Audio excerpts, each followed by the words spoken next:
శ్రీ రంగనాథ రామాయణము మునులు చెప్పిన ఉపాయము.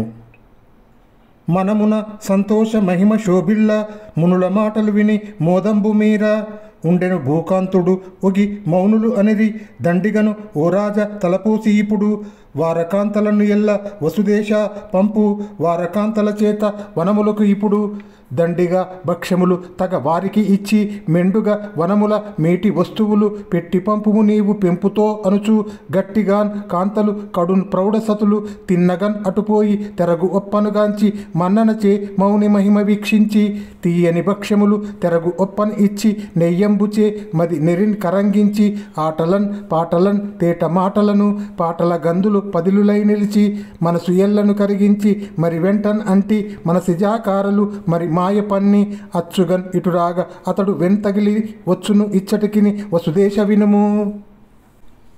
రాజ్యంలో వాన కురిపించే ఋష్యశృంగుడిని రప్పించే ఆలోచన చేసి చెప్తామని మునులు అంటే రోమపాదుడు సంతోషించాడు. అప్పుడు మునులు ఇలా చెప్పారు: ఋష్యశృంగుడు ఉండే చోటుకి అందమైన వేశ్యలను గొప్ప వస్తువులతో భక్ష్యములను ఇచ్చి పంపుము. వాటితో ఆ వేశ్యలు ఋష్యశృంగునితో స్నేహం చేసుకొని భక్ష్యాలు ఇచ్చి తమపై ఇష్టాన్ని అతనిలో కలిగించి తేట మాటలతో ఆటపాటలతో ఆ అతివలు అతనిలో వలపు పొగిలించి ఆ విధంగా మోసపుచ్చి ఇక్కడికి తీసుకురాగలరు.